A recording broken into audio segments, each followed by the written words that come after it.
Mga kasana all, finally after 2 years, I'm back at Maanyag. So, dito ako nagpagawa ng aking kilay before ako nagpailong para pagising girl, maganda na. O, 'di ba? So, technically, dahil nga ay 2 years na yung ilong ko, nag 2 years na din yung kilay ko. So, babalik ako ngayon para ipapaayos to para maganda ulit tayo mga mamshi ko. So, tara, pasok tayo! Ayan, maganda na yung pwesto ni Ma'am MJ ngayon. Hi, Ma'am MJ! Ayan. O, diba, sikat na si Ma'am. Uy, guys, magpabook na kayo in advance kasi pamahalang-pamahala si Madam, diba? Oo, di ba na kasi, usually mga OFW, hindi, mahala din mga bilihin ngayon. Correct. Oo. Inflation rate. Oo, 'di ba? Inflation. Guys, yung sa akin 4-5 pa to dati, ma'am, no? Tapos babalik sana kami ng birthday ng mama ko pero natakot yung mama ko. So hindi natuloy yung rate noon 5. Pero yung signature na. 7K na ngayon, guys. So wag yun na antayin umabot ng 10 kyaw.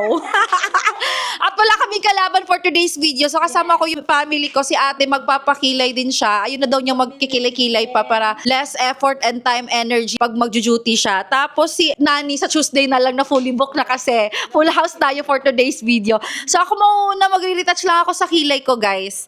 Let's go. 15 to 30 minutes. Okay. Mga pila ni ka minutes, Ma'am MJ? Diba kay ate 1 hour and 30? 1 hour lang na, ma'am. Ah, okay.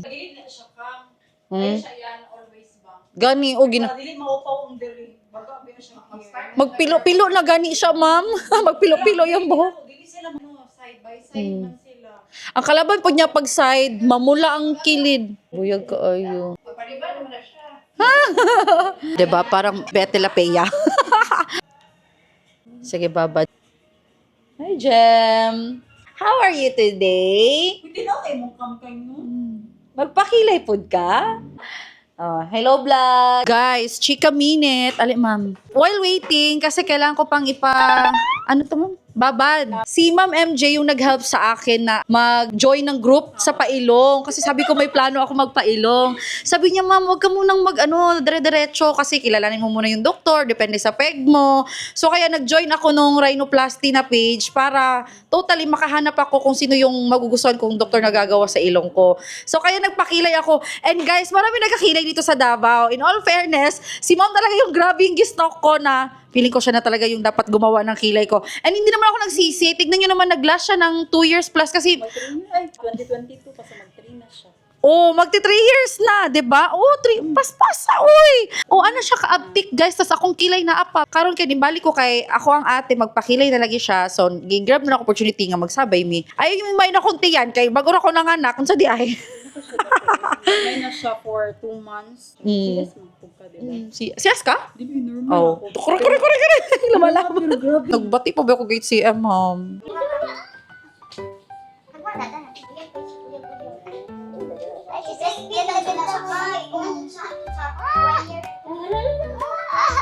Pasipaan sa man, mag-bike na ka?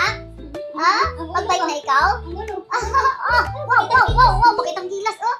What? Excited na ko, guys. Grabe ka paspas sa panahon. Lugayan ako nakabalik dali. Dapat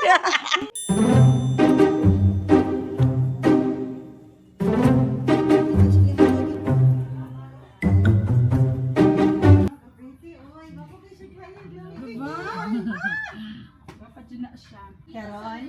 Ay, pulibok karon madam skin. Ay, baka. Kaya do you think? Na? Ano dali ang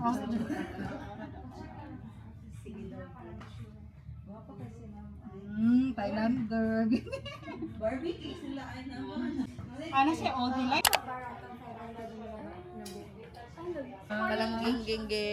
Ayan, ang busy-busy naman ang ating next na. Si ate na ang susunod. I'm done. Ready ka na ba, madam? Muna yung kilay. Muna yung kilay, guys. Wala na siya kilay. Mura na siya si... Di, alam mo rin ba tabog na ako ni Marie Carlos? Handa na ba kayo sa look ng ate ko? Oh, nagpailong kasi to siya, guys.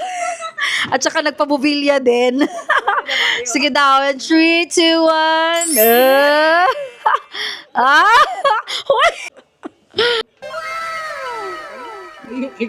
Siya parang straight. Na before. Daw karon be. Oh, diba? Ganun.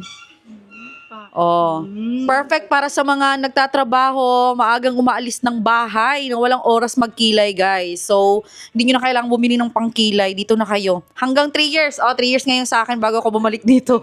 Nanganak na ako Nanganak na ako bago ako nakabalik. Thank you, Ma'am MJ. Ma'am MJ.